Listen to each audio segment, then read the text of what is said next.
Spoiler warning. So I'm gonna be talking about the movie It, but that doesn't necessarily mean that there's a clown in this one. I mean, there's a clown in the movie, but not in this video, right?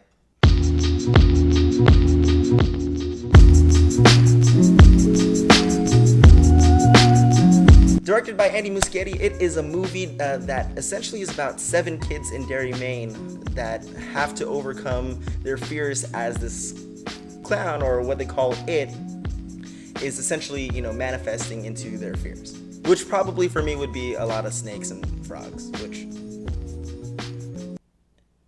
which I'm kind of getting freaked out about right now. It essentially is a movie that at face value is a horror movie, but at the same time not really kind of a horror movie. I mean, at its core, the movie focuses itself on the 7 kids and about their relationships with each other as friends. And so when you really think about it, it really ends up becoming more of a movie of friendship that is tested by this evil entity. It kind of reminded me of the movie Super 8, because Super 8 was sort of a monster movie, but not really a monster movie. Just like how It is pretty much a horror movie, but more of a coming of age movie for these kids. You have kids that are going through difficult hardships at home, difficult hardships at school, and so the movie more or less talks about the horrors of growing up in general. And that's what a good horror movie should be about. You should really just care about the characters that you're introducing into the plot, and as an audience member, you more or less fear for them rather than fearing the evil force that's out in the movie. Because that's what a good movie should do in general. A lot of horror movies kind of lack that. You have movies that are essentially using its characters as like what I like to call kill fodder. Final Destination, Saw, Paranormal Activity, Death Note. When you have characters that you don't really establish who they are or why they even matter to the plot, you don't really care if they die. But instead you're just more or less grossed out by what's happening and just the instances that are going on in the movie. I think horror movies can be really effective if you're able to execute its characters well. For a movie like it does a great job in making you understand who each of the 7 kids are and why they kind of just band together as friends. And so it just essentially is about a movie of how friendship conquers fear. And that isolation alone is a manifestation of how your fears can kind of take over you.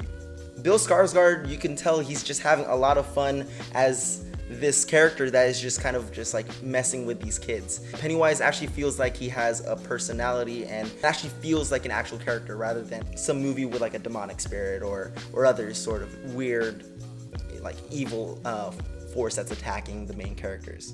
Even when we meet Pennywise for the first time, Pennywise is essentially toying with one of the brothers of the main characters in the opening scene. And in that scene we get to see how Pennywise talks, how Pennywise acts and behaves, and it almost feels eerie in a sense because you can tell that there's dark intention even though he's acting just like a normal clown and just acting really friendly and goofy and whatnot. So as the movie progresses and we see Pennywise start to become more of this present character in these kids' lives, we see Pennywise become more angry and more violent and more kind of like Heath Ledger's Joker, just kind of like having this weird anarchic like fun with the chaos that it's bringing.